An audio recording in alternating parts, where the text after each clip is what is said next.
হরে কৃষ্ণ, রাধে রাধে। তোমরা সবাই কেমন আছো? গোপুদেরকে স্নান করানোর জন্য আমি থালা নিয়ে নিয়েছি, ওর ওপর গোপুদেরকে বসিয়ে দেবো।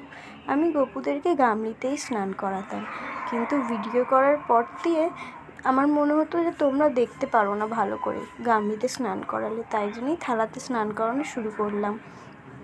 আর স্টিলের থালাতে স্নান করাতাম, আজ ভাবলাম ওদেরকে পিতলের থালাতে স্নান করাই, তাই জন্য পিতলের থালাতে ওদের বসিয়ে দিলাম।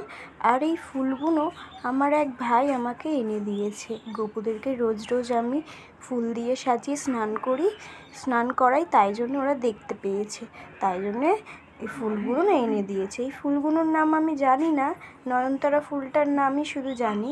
তবে এই ফুলগুলো সাজিয়ে বেশ ভালোই লাগছে, দেখো তাই না? কি সুন্দর লাগছে ফুলগুলো ওরা এনে দিয়েছে। বলেছে রানী দিদি গোপুদের স্নান করানোর সময় কিন্তু ওদের এগুলো সাজিয়ে দিবি, তাই জন্য আমি ওদেরকে সাজিয়ে দিলাম।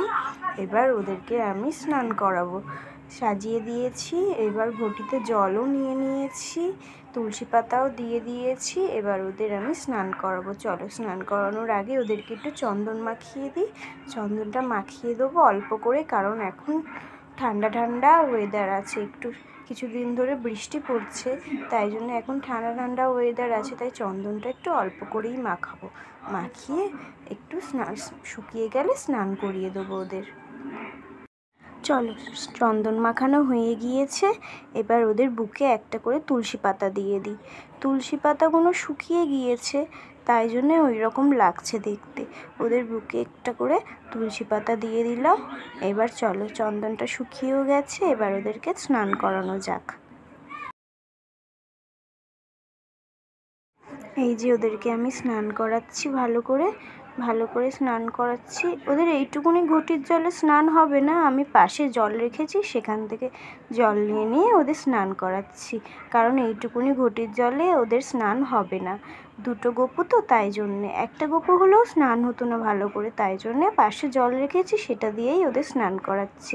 আমি চন্দনগুলো ঘষে ঘষে তুলে দিয়েছি, ভালো করে স্নানও হয়ে গেছে। চলো, ওদের গাটা আমি মুছিয়ে দিয়ে দুপুরে ওদের ভোগ খেতে দিয়ে দেবো। চলো, ওদেরকে গা মুছিয়ে দিয়েছি, বসিয়ে দিয়েছি। আর এই জামাটা আজকের পরেছে, দেখো কত সুন্দর লাগছে। গোপুর এই টুপিটা আমি গোপুকে পরাই না, আজ ভাবলাম পরাবো, তাই জন্য ওদেরকে আজকে পরালাম। আর ছোটো গোপুকে একটা মুকুট পরিয়ে দিয়েছি। ওদেরকে আমি খেতে দিয়েছি ডালিয়া আর লিচু। গরমে এই প্রথমবার আমাদের ঘরে লিচু এনেছে, তাই জন্য ওদেরকে আজকে আমি লিচু দিয়েছি, তুলসী পাতা দিয়ে দিয়েছি। এবার ওরা খাক। সবাই মিলে আমার সাথে বলো দেখি হরে কৃষ্ণ, রাধে রাধে।